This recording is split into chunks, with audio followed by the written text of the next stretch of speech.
Hey Renee.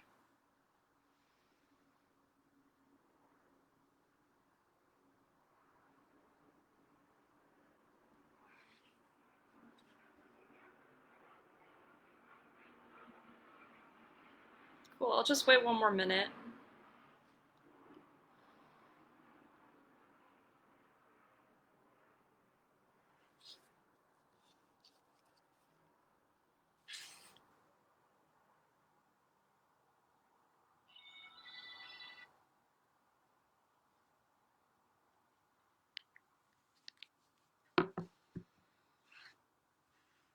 All right, cool. So today we're going to talk about eating for longevity.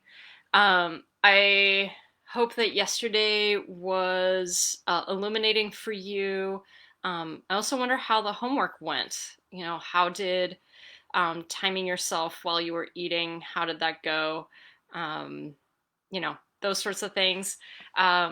Because all of those things we talked about yesterday kind of play a big role in what I'm going to be talking about today. So, yeah, I'm just going to be referring to my notes here, but I'll be checking in on the comments. Feel free to comment, agree, like, whatever you want as I'm chatting here. Okay, so, longevity for me has been really important the last few years and has really been kind of like my biggest motivation in diving really deep into not just nutrition, but um, recovery methods, flexibility. Flexibility was actually one of the big ones for me this year. And how that affects my body long term. I'm really looking forward to how my body changes as I get older because of this. So, in today's talk, I'm just going to go over some of the foods, a little bit of sleep, and we can't really talk about longevity without talking about stress. So that's kind of like where we're going to start is first just like what does stress do to our body and how does that manifest? And in general, like in our daily lives, like we tend to be overstressed just because of the way society is set up. And, we need a lot of productivity in order to show kind of like our value and worth in our jobs. So it's mostly like we have a lot of this in our society. So we have to deal with that. Um, and I did talk a little bit about how we have that in our lives yesterday. Um, so basically stress like accumulates throughout the day and also throughout the weeks and then ultimately over months and years. So we don't really think about that when it comes to stress. It is I think sometimes it's more like, oh, I'm stressed in this moment, but we don't necessarily think about it as like long term. How does it affect us long term? But as you can sometimes like tell with maybe folks who you've seen, uh, like probably the most obvious are like presidents or like prime ministers of countries who, if they start their term, you'll see pictures of them before and after only like a 4 or maybe 8 year period, and they have aged a lot, maybe more than really what they should. And that is because of stress. So obviously, like our stress isn't as big as running a country, but our stress is our own stress. So basically, from the moment you wake up, so you have your coffee, which is a stress on your body. You go to work. Sometimes you have to deal with traffic. Sometimes that is like, especially if you have a long commute, there's tons of studies showing how commute and traffic really do, take away a lot from like our life expectancy. Um, and then as well as training and obviously like work stress. So from waking up to going to bed, we've got all of this stress accumulating through the day. And then the only chance that we really have to recover is when we go to sleep. And as most of you probably experience is that sometimes like our sleep isn't very good, like the quality of our sleep isn't as good as we want it to be, and even the quantity of our sleep. And maybe you want to sleep more, or maybe you don't realize that sleeping actually does help our stress, and so maybe sleep isn't a priority for you. I'll talk about stress in a little bit, but basically like you could try to sleep and catch up like on the weekends. I know some people do try to like sleep more on the weekends, and that's awesome. Like if that's really all you can do, that's great. But it is the consistent sleeping, like, 7 to 9 hours every night, that will actually help recover your brain and your body long term. Okay. So if you have this stress kind of like week after week, you're not really giving yourself a chance to recover. And especially if you're kind of in like a training phase, or you train consistently, as well as like with work, you are going to be accumulating more of this stress. And what that can lead to is potentially some sort of crash or sickness, because so the stress will affect your immune system. And right now, obviously we have a pandemic. If you are highly stressed right now, this is maybe something to consider. I know that like some folks who might have like, they're working in the medical field, those are the folks I worry about the most, because they are under so much stress. They're probably not sleeping, and they're being exposed to COVID. So they're more likely to get the virus than other folks. So that's just something to think about. Try to think about how much stress you have in the day and how much sleep that you're getting each night. Okay, so let's talk about food. Hey, Fran. All right, so food is really meant to help us. So it's a fuel, but the things that are inside of the foods will actually help us with our immune system and help us recover. However, some foods, they can actually cause stress to our body. So these are generally like food sensitivities. And there's a book called Thrive. And if you're a vegan or vegetarian, that is a fantastic book to read if you basically eat plant-based. Brandon Burchard, I think his name is, really goes in deep about how best to eat on a plant-based diet for stress and recovery. And in his book, he actually talks about how certain foods actually accumulate 70% of our total stress in our body. So this is one aspect, and this is actually part of your homework tonight, is to see what foods actually cause you stress or irritability or maybe low energy through the day. And if you can somehow like take those foods out, you are going to see that you're going to be able to perform much better, especially if you're a climber or you enjoy your activities. You're probably going to feel just a lot more engaged. Maybe your brain is functioning a little bit more on those days. So food sensitivities are something that we do have control over. And it's a good way to kind of get in tune with your body. So I really like the food sensitivity journaling. Having a journal while you're actually like eating or post-eating, writing down some notes about how you feel, that is a really great way to get in tune with your body feelings and your mental feelings. Foods definitely affect those things. So if you can eliminate those foods, that would be the first step. It's not to say that you have to eliminate it forever, because we have seen in research that and in practice that if you eliminate a food, you can actually introduce it back in and not have the same issues. Sometimes just by eliminating it, your gut will repair, and then you can reintroduce that food back in. So it's not necessarily just the food, it's also the other stresses in our body combined together that can affect, our feelings, our body feelings. So actually the food journal is actually something I'm going to be using in my new course, Stealth Nutrition. I did write a little bit about it yesterday in the email that went out to everyone. So it does launch next month, but a food journal is going to be a big component of this. And this process does take time. It might seem a little annoying to journal, but I know we talked a little bit about this yesterday as well, but it is a very powerful tool. All right, Fran. Pasta, bread for sure. Those are your intolerances, yeah. It can. Some people do well. Some people do well with pasta and bread. Depends on where you're from and how what your environment was like. Like it's hard to say if everyone is affected by one certain food the same way or not. But yeah, it's good to know for yourself exactly like what triggers you and what doesn't.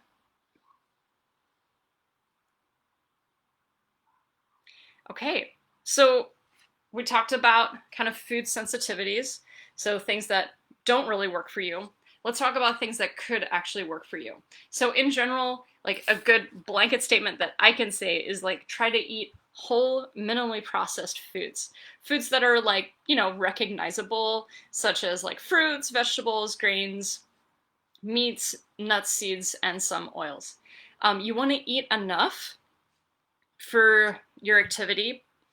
So eating too little and eating too much will actually cause you more stress. So you do want to try to find that balance right in the middle. And you may also, we don't often think about like the drinks that we tend to have during the day or at night. So for instance, alcohol. We know that alcohol is, a toxin. So that is just something to consider when you think about foods and sensitivities and that sort of thing. So fruits and vegetables are actually like amazing for longevity. I know that there's this whole movement out there, which is the carnivores, the carnivore diet.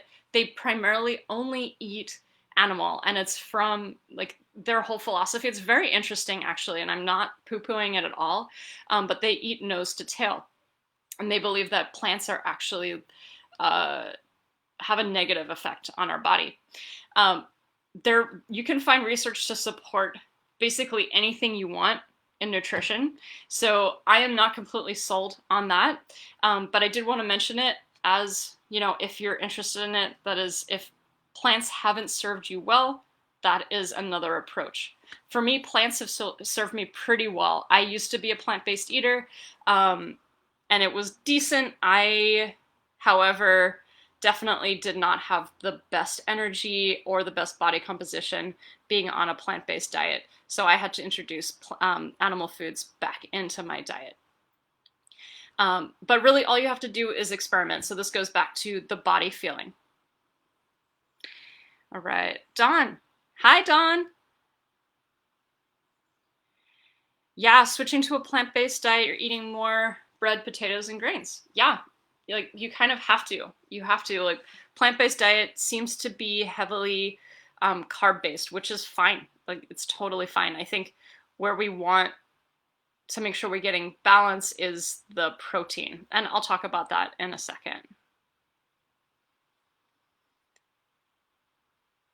All right, so going back to fruits and vegetables. So why are fruits and vegetables considered good, and why are they considered good for aging and longevity?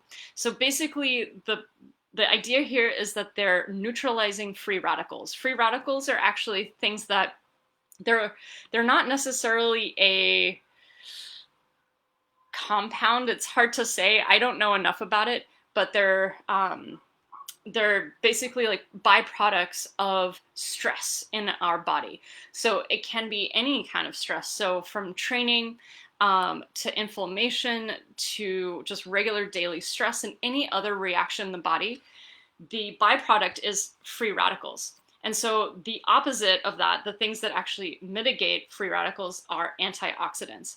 And so like that's where the power of fruits and vegetables come in. It actually helps to balance out these two, okay? And that's what we want. We do want a good balance of free radicals and antioxidants in our body.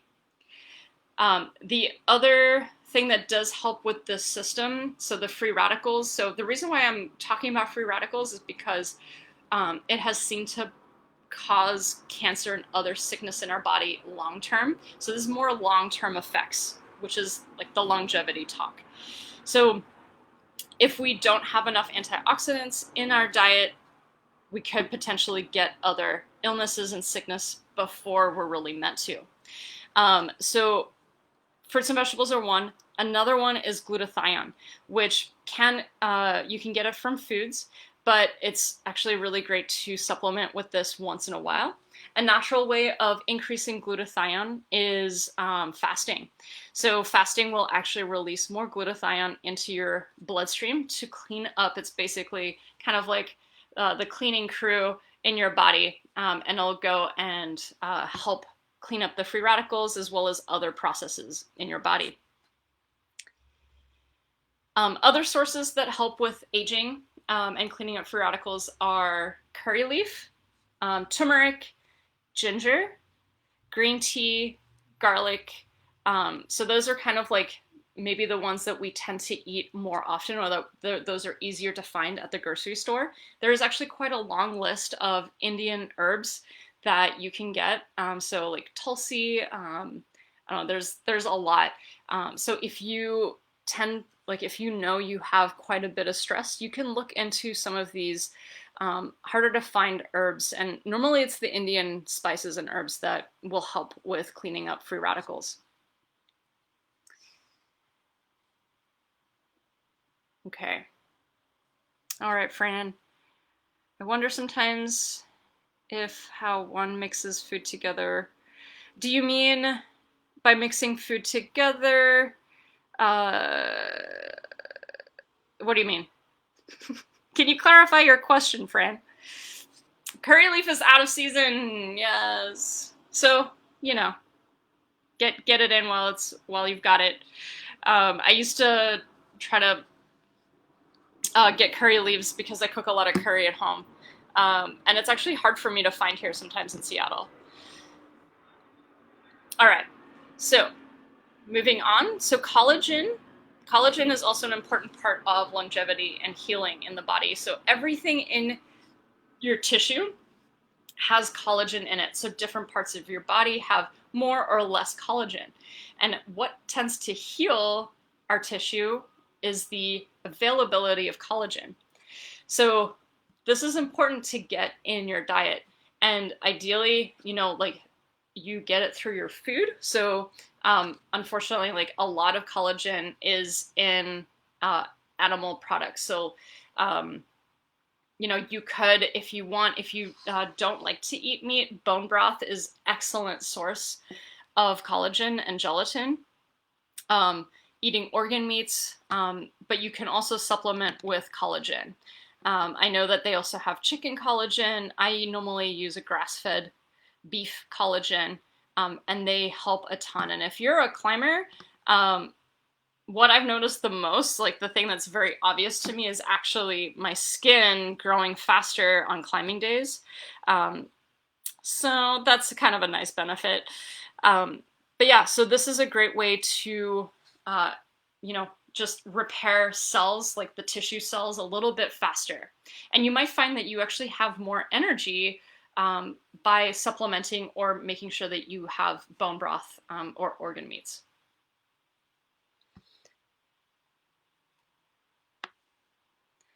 All right, Fran. So eating pasta and meat or eating pasta and veggies. If you mix the right foods, I see. So if you're mixing certain foods together rather than eating them separately, they actually function better in your body.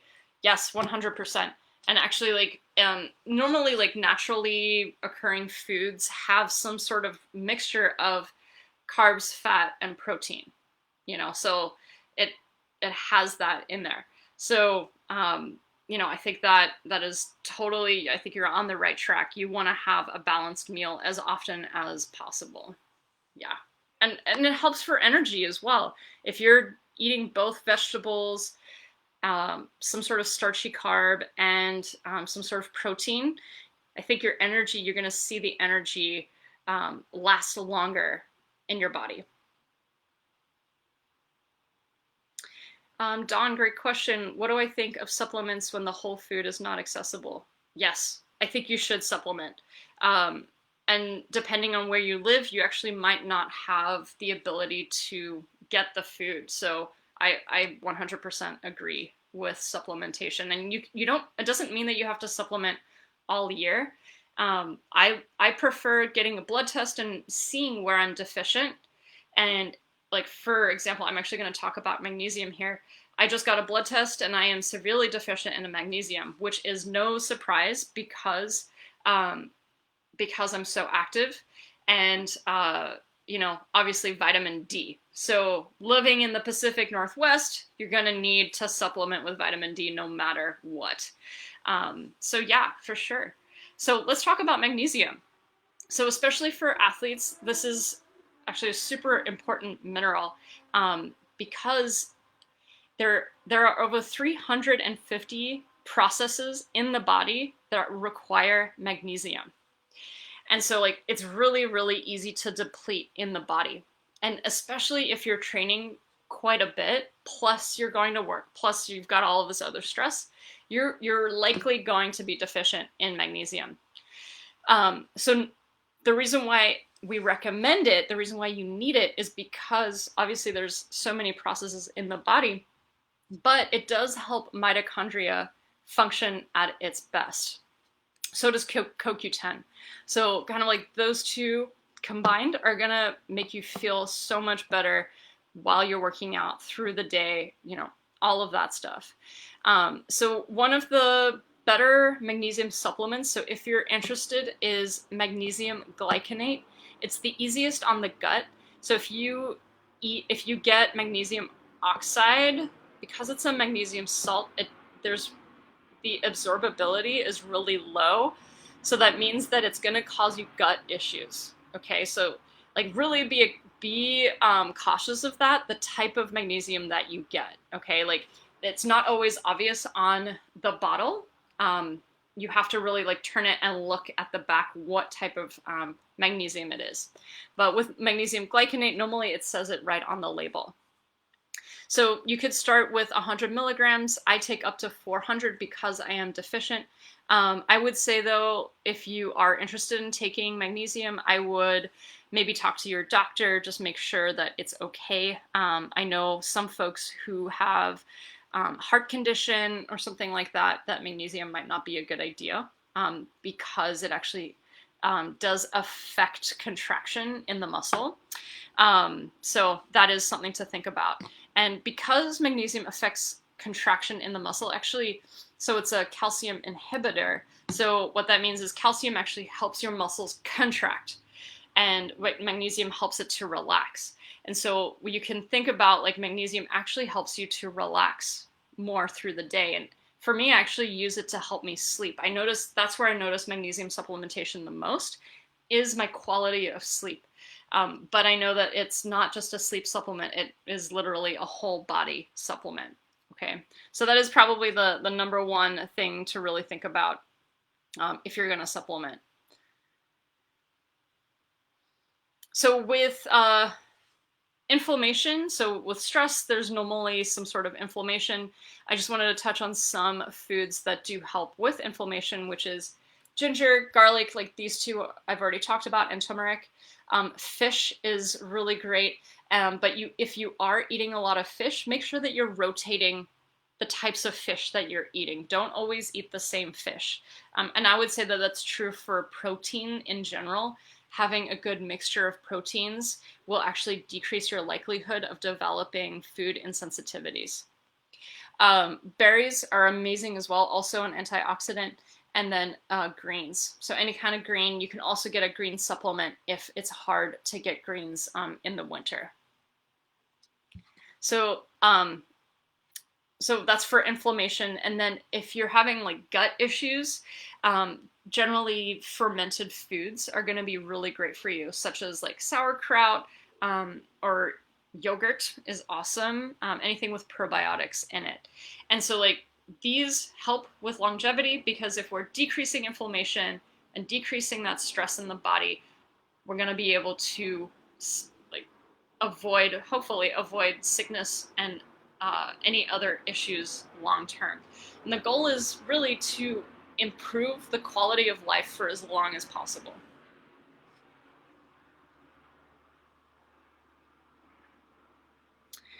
Fran, what about potassium? I thought that helped with cramps too. Yeah, it does.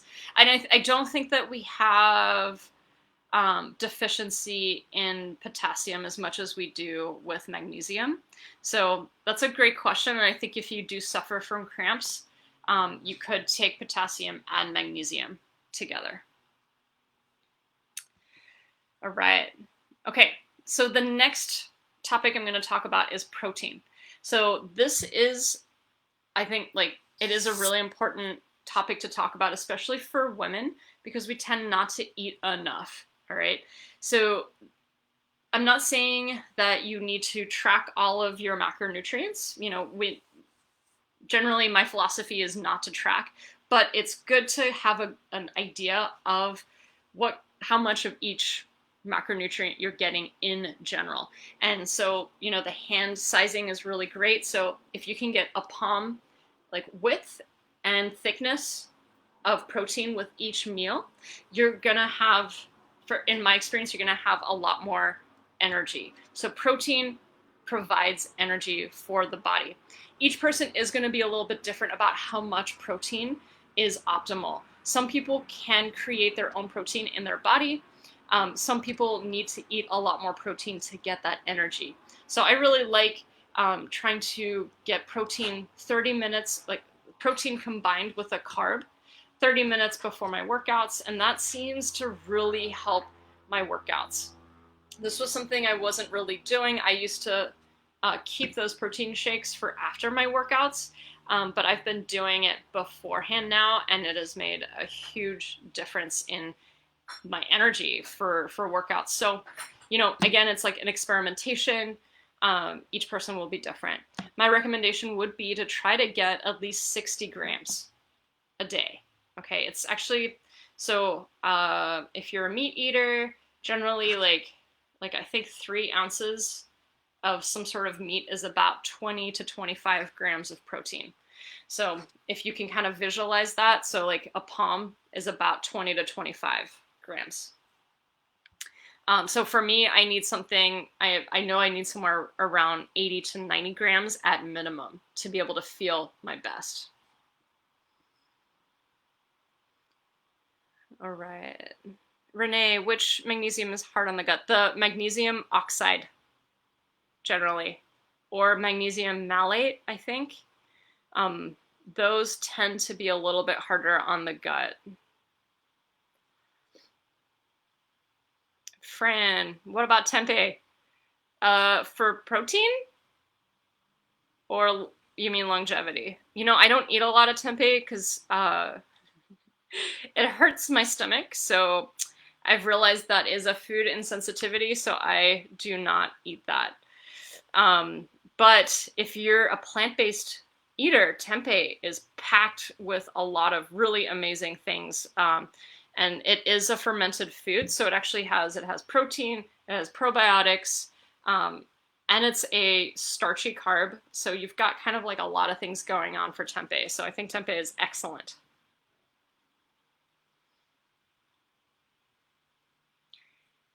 All right, is this the last thing that I'm going to be talking about? Maybe, I'm not sure yet. So I did want to talk about fasting glucose levels. You probably know about fasting glucose anytime that you get a blood test from the doctor. So they say, I want you to come in, you should be fasting, please don't eat before we take your blood. So what they're doing is measuring your fasting blood glucose. And this is really important because it can tell us whether we're going to be insulin resistant. And insulin resistant is like a precursor to diabetes. And basically, like, I think this is important for us to talk about, even as active people. Active people can be insulin resistant. So I'm not talking about this to scare anyone. This isn't like a scare tactic. This is just something I think that can happen for some people, even if you are super active and you maybe eat pretty well. So with insulin, anytime you eat a meal, your insulin goes up to try to clear blood glucose. So That's totally natural. So it should go up and then come back down pretty quickly. The problem with some insulin spikes is that they tend to come up and stay high for a long time and then eventually go down.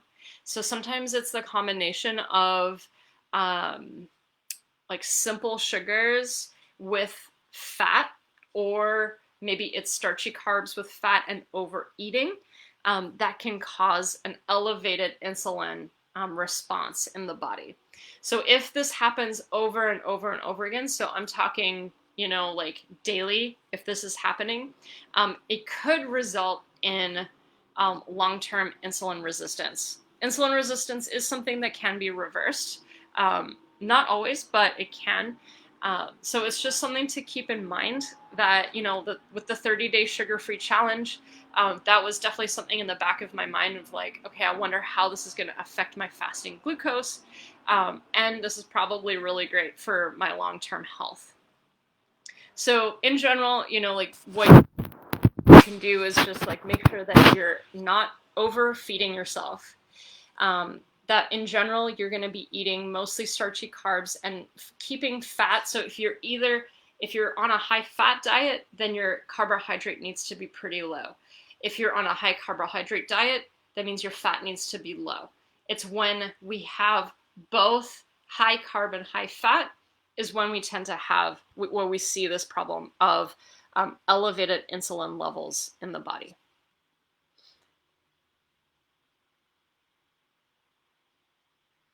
All right. Oh, okay, I'm just going to talk about sleep really quick. So another part of, your daily routine that you can kind of look at is your sleep hygiene or sleep routine. So like how do you prepare for your sleep so that you know that you're going to get good sleep? Often, like we've heard this over and over again, like electronics before bed, looking at screens tends to really activate our brain, and it's really hard for our brain to shut off. So, looking at when do you normally turn those things off?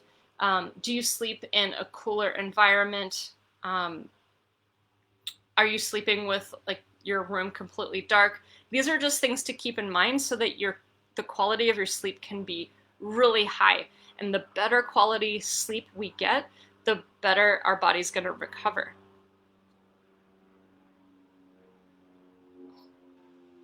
And if you don't really change anything else in your diet for longevity, and you just like experiment with your sleep, you're going to see some pretty big changes. There have been many studies shown where they've taken large groups of people and just said, you know what, like you're going to be sleeping 9 hours a night for a month. And then they didn't change anything else in their life. And they tested, I think they might have just tested their body weight. I think that's all they did. And so they measured their body weight. After a month, everyone lost weight because of consistency in their sleep. And it was 9 hours a night. And most of them reported feeling better in general after this 1 month study. So, something to think about, something to maybe create like a priority around is your sleep. Some people I know, like it is really tough, and certain situations really don't really help sleep at all. It's something to keep in mind, and I don't want you to stress out if you're not getting enough sleep. You gotta do what you gotta do.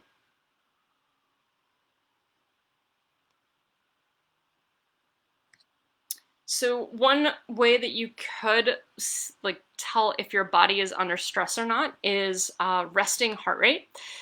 Resting heart rate is a pretty easy thing to measure. So in the morning, before you even get up, just like take your pulse and see where you're at. Ideally for long term, for longevity, we're looking at around, I think it's like between 50 and 60 beats per minute.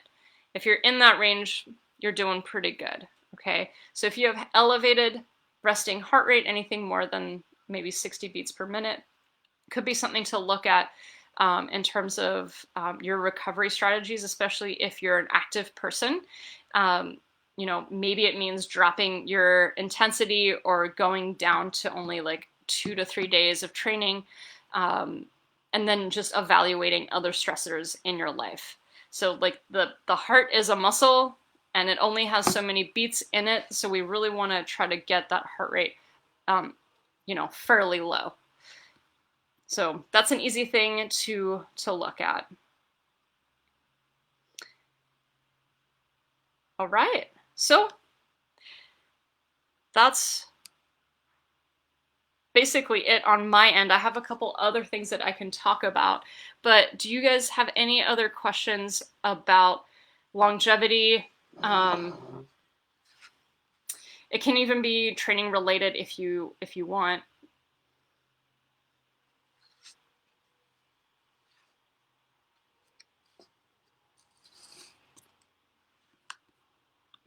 Other things that can help with longevity is actually considering how you train. So if you are going hard every time you train and you're not taking the appropriate recovery strategies, again, resting heart rate is going to tell you a lot about this, but it might be important to cycle. So heavy training days, doing that for a month, and then cycling in recovery times. So like maybe for a month, you're focusing more on flexibility and meditation and having only 1 or 2 really big workouts, compared to having 5 hard workouts each week. We're not Olympic athletes, we're just we're not getting paid to do this. So it's really important to listen to your body, especially if you're tired. It's not worth trying to push through that just to more is better. If I do this, I'm going to be a better climber. No, if your body is saying, I'm really tired, you should listen to that. And in that respect, it will likely help you actually perform better in climbing just by taking a couple extra days off. All right.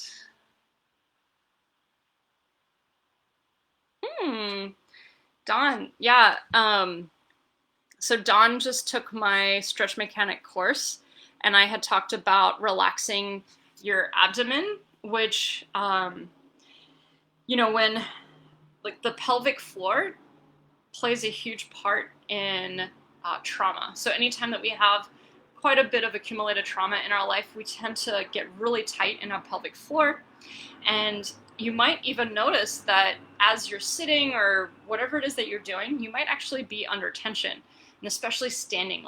I know that a lot of people, when they stand, they try to suck in their gut because we don't want our gut to be hanging out for whatever stupid reason. So the ability to just relax the abdomen or your pelvis, your pelvic floor, can actually make you feel more relaxed. So it might be good just to okay, how much tension do I have here, and just see does it affect how you feel? That's cool. I'm glad that worked for you, Dawn.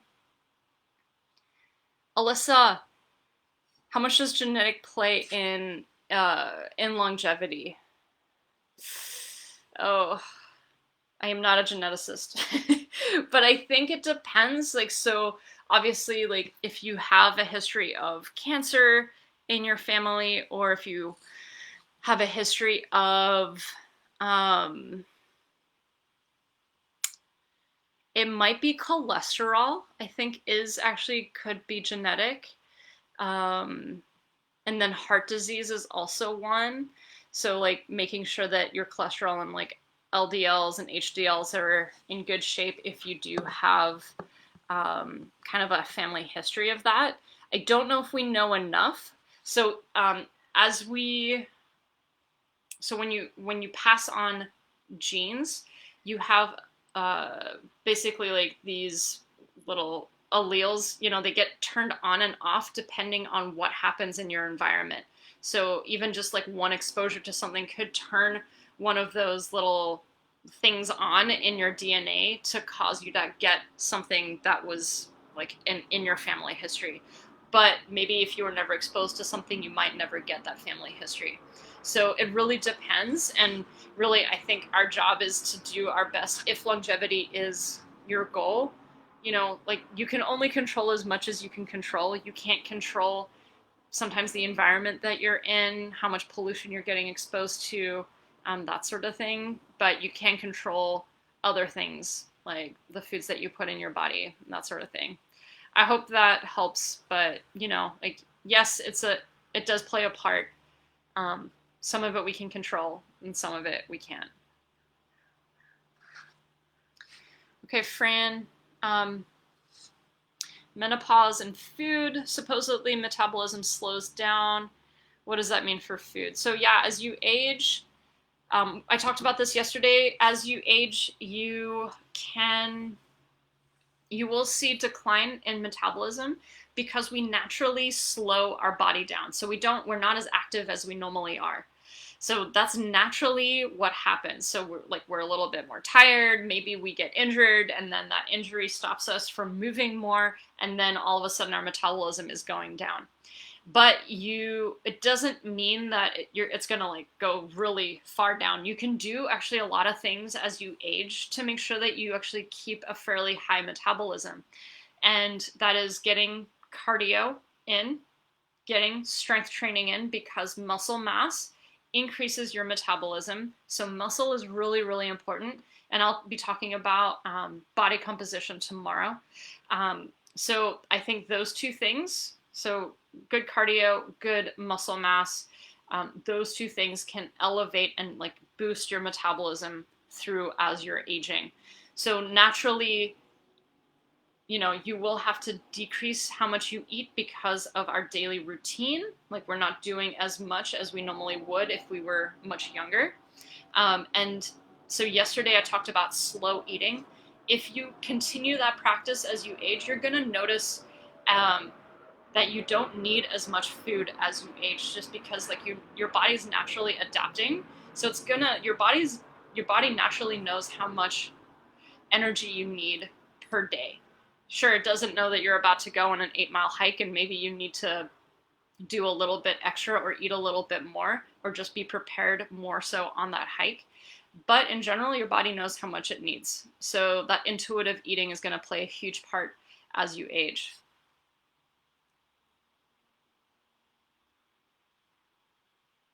Yeah. Deborah, any recommendations on intermittent fasting lengths of time? Yeah, it depends. There's different types of intermittent fasting. So there's the traditional intermittent fasting, which I think you start eating in the afternoon and you finish your fasting in the evening. And then the other intermittent fasting is actually around your circadian rhythm, and so that you actually eat right when you wake up and you finish your eating at around 6. So those are kind of like the two general protocols. But fasting is considered at around 12 hours. So I think if you're getting at least 12 hours, you're getting the benefit of fasting, of that detoxification of elevated glutathione. So you don't need to really push the intermittent fasting, and especially as females, biological females, if you have a menstrual cycle, it's important not to extend that intermittent fasting length too much or too often. So every time that I've done intermittent fasting, it's about a 12 to 14 like window of fasting, and then I'm eating the rest of the time. And I generally tend to cycle that. So like sometimes I won't even care and I'll just eat when I'm hungry. And sometimes that might be that it'll be a 14-hour window, and sometimes it's like 10 hours. So yeah, I think with women, we just need to be a little bit more careful around that. But 12 hours seems to be pretty safe for us. Anything more than that, just be careful. Maybe look into the science a little bit more. I know some people are really for it in for women, and some people are definitely not. One resource that you could look into is Dr. Stacy Sims. She is a phenomenal um, coach. She mostly trains endurance athletes, but she has a ton of research in the female physiology, how intermittent fasting affects that, how training affects the female physiology, and basically how to adapt everything to female physiology. So that might be really interesting for you to look into.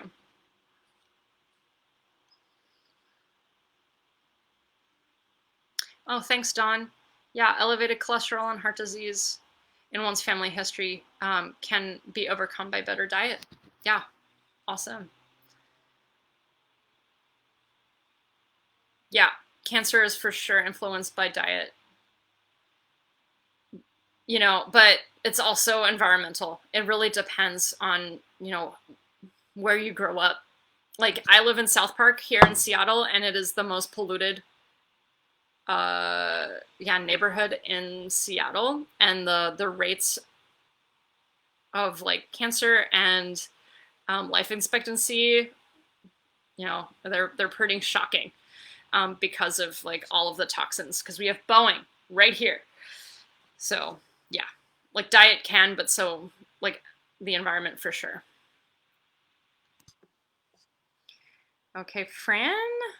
It seems also that the loss of muscle increases as you age. It seems hard to try to keep muscle on and not be hungry. Yeah. So maybe doing more cardio will help. That's what Fran is asking. Um, you know, I know you're saying that trying to keep muscle on is harder. Um, it could be, and it could be that it comes down to the individual. Um, but if you're eating a balanced diet, and it could be like maybe as you're training, you might need to immediately supplement with protein so that you do keep that muscle on your body. So that might be, something to consider. And then with cardio, like more isn't always better. I know, Fran, you're a very active person. Cardio does the opposite of muscle building. So just so you know. So like strength training is building muscle, cardio actually decreases muscle in our body. So you want to get both because cardio, it does more of like the heart muscle, as well as the whole system and the mitochondria in our body. So it just makes us more efficient for creating energy in the body if we do cardio. And then strength training is going to really make us more efficient movers, as well as keeping us strong and healthy.